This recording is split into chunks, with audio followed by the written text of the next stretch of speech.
Nongere mbahe ikaze muri gahunda z'amakuru ndetse n'ibiganiro bitandukanye dukomeje kugenda tubagezaho amakuru atandukanye ari kugarukwaho mu bitangazamakuru bitandukanye, ariko reka turebere hamwe uwitwa Ingabire Marie Immaculée uherutse kwitaba Imana n'urwibutso asize mu banyarwanda. Ibikubiye muri nyandiko n'ibitekerezo bya Mweusi Karake, umwe mu bakoranye kandi wari inshuti ye Ingabire Marie Immaculée witabye Imana, mushiki wanjye muto akaba n'abazina wa Immaculée, niwe wa mbere atuwamamagaye saa 3 za mu gitondo ku itariki ya 9 z'Ukwakira 2025 ambwira inkuru y'inshamugongo. Kuva uwo munsi rero ati uwo mwanya telefoni yanjye yatangiye gusona ubutitsa, mpamagarwa n'inshuti zanjye zitandukanye ku buryo ku gihe kitageze ku isaha nahamagawe n'abandi bantu barenga 10, kandi na WhatsApp byari uko. Benshi bari banze kubyemera bashaka guhabwa amakuru ya nanjye yuko hari byaba ari bihuha byo ku mbuga nkoranyambaga. Ku bw'amahirwe make sinabashije kubaha igisubizo bari bantegerejeho. Umwe mu bo twigeze gukorana, Aloys Badege, ati yarampamagaye araturikararira kuri telefone akajya avuga ngo Ingabire arapfuye, Ingabire arapfuye. Ubusanzwe mu Rwanda abagabo ntabwo bamenyereweho kugaragaza umubaro mu marira, ariko yararize cyane ati nk'umwana muto. Uko niko Ingabire yakundwaga nta mbereka. Ati naherukaga gukorana bwa nyuma na Ingabire muri Kamena mu mwaka w'1999 umunyamakuru ati mu itangazamakuru ryandika radio na televiziyo, ndetse ubwo twakoranaga muri za mu miryango y'itangazamakuru siniyumvishaga ko nyuma y'imyaka irenga 26 abantu benshi baba bakimpuza nawe kuri uru rwego. Uyu mubano ati wari wararenze kuba umubano wacu bwacu, kugeza naho umukobwa wanjye wamumenye agifite imyaka 9 akamukunda cyane. Yanyohereje ubutumwa nawe yoherejwe n'undi muntu kugira buti Ingabire yaharaniraga ko abantu babazwa inshingano, yarangwaga n'ishyaka kandi agakorana ubugwaneza. Imbere y'ibyo kandi yari umunyamakuru umuhanga. Tuzahora twibuka inkuru ze zikomeye cyane yanditse mu mvaho nshya zabaga ziri hamwe na Mweusi Karake mu gihe igihugu cyacu cyari mu bihe by'impinduka. Tuzagukumbura. Naje kumenya ko ubwo butumwa bwari bwoherejwe na Dr Jean Pierre Kimonyo, si umuntu usanzwe kuko afite impamyabumenyi y'ikirenga PhD, yanditse ibitabo ndetse akaba n'umuyobozi mu karere ka Walevi Mwanawasa Central for Democracy and Good Governance, ikigo cy'inama mpuzamahanga mu karere k'ibiyaga bigari. Azwi cyane nk'umuntu utaripfana mu kunenga ibikwiye gusohoka aho kuba bamwe bashaka gusigiriza kibi. Muri ubu butumwa bwa Kimonyo urwibutso kuri Madame Ingabire bwangumye ati mu mutwe ati nshaka kuvanamo izina ryanjye, zinabitewe n'ikindi uretse igishyika cyo kubona yanyanditse ku rwego rumwe na Miki nk'uko twakundaga kumwita. Numvaga ndimo mbifata nko kunkuza cyane mu cyubahiro, ariko kandi ati nibwiye nti gukuramo izina ryanjye byagaragara nko kudashaka guhuzwa nawe. Nanyuze muri uwo mwanya w'urubangabangabo. Hanyuma ati nubashye amahitamo y'uwatanze ubutumwa bw'urwibutso. Uko biri kose ati natewe ishema no kubona mpuzwa nawe, kandi mpamya ko hari benshi cyane babyumva kimwe nanjye. Ati imiryango y'abagore, ibitangazamakuru bitandukanye, impirimbanyi z'uburenganzira bwa muntu n'abandi. Urupfu ati ntirugisha inama, ati kandi n'Imana nuko. Miki nk'uko natwe tubizi ati yarazi ko bitinde bitebuke umunsi wacu uzagera, gusa nanone kuri Miki biragoye. Iyo ruza kuba ati Miki igihe azapfira ati nabarahirira ko yari guhitamo igihe nk'iki ati mu Kwakira, ati kubera ko ku itariki ya 1 Ukwakira mwaka w'1990 aribwo intwari zabohoye u Rwanda zafashe umwanzuro nakuka wo gutera intambwe yo kubohora igihugu, kandi bari bazi neza ko bashobora gupfa, kandi niko byagenze, barapfuye. Uhereye ku mugaba mukuru wari uyoboye urugamba rwo kwibohora Major General Fred Gisa Rwigema warashwe ku itariki ya 2 Ukwakira. Major Peter Bayingana na Chris Bunyenyezi bakicwa nyuma y'ibyumweru bigera kuri 3 nibwo bishwe. Hagati ariko kandi harimo benshi mu ngabo zari ku rugamba basize ubuzima babaye intwari, kandi hejuru ya byose buri muyobozi w'urugamba agira ingabo zo kururwana.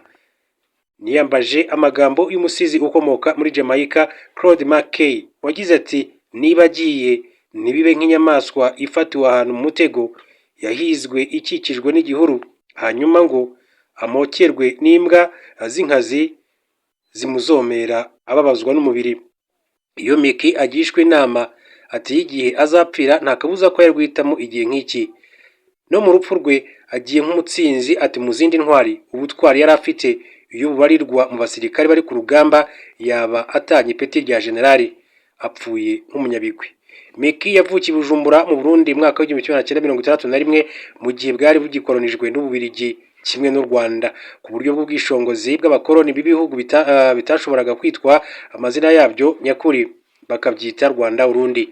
Hari abakozi b'abakoloni hirya no hino mu karere, ariko iyo siyo mpamvu yatumye avukira i Burundi. Oya, yahavukiye kuko Ababiligi na Parmehutu bari mu byo gutegura imiyoborere y'Abaringa, baratangiye ivanguramoko ryaganishije kuri Jenoside yakorewe Abatutsi muri Mata mwaka w'1994. Yavukiye i Burundi, arahakurira, anahiga amashuri abanza, ari naho rero atangirira umwuga w'itangazamakuru. Yavugaga Ikirundi nk'ururimi kavukire. Uburundi ni igihugu yaraze cyane, hamwe n'umwuga mwiza yakoraga akanawishyurirwa.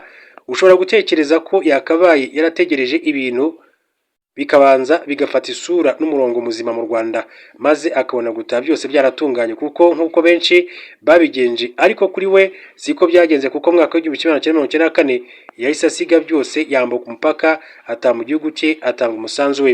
Nk'uko Jean Pierre Kimonyo yakomoje kuri ibyo bihe mu buryo bwiza, icyo gihe igihugu cyacu cyari mu bihe by'impinduka.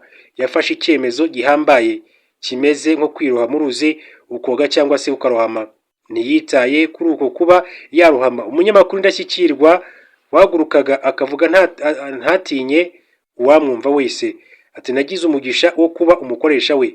Iyo yabonaga ikintu cyihutirwa ku rwego rw'igihugu ariko akabona kitari gukemurwa, yahiraga aza mu biro byanjye akamvugishanya ubuhanga n'amayeri menshi cyane, asa n'ushyenga ku buryo rero nananirwaga kwiyumanganya ngaseka.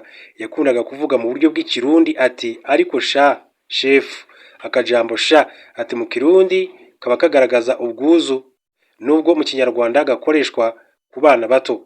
Ku rundi ruhande shefu byo yabaga avuga umukoresha. Nanjye nakundaga gutebya nkamubwira nti urahitamo gukoresha sha cyangwa se shefu, utabikoresheje byombi. Iyo yamaraga rero kunshyira muri uwo mwuka mwiza, yabaga abonye uko ambwira iryamuvunaga n'akababaro ke, nahitaga amenya ko ibishoboka nkwiriye kubikoraho bwangu. Icyo ambwiye tugahita tugishyira muri gahunda y'ibigomba gukorwa. Ntiyigeze na rimwe ahagarika kurwanira ubutabera iyo biba ari ukuvuga ku budashyikirwa bwe mu itangazamakuru. Akaba yanandika igitabo cyose, ariko sinarenza ingohe ukuntu nanezerwaga ndetse no kugirana nawe ibiganiro kuri radiyo.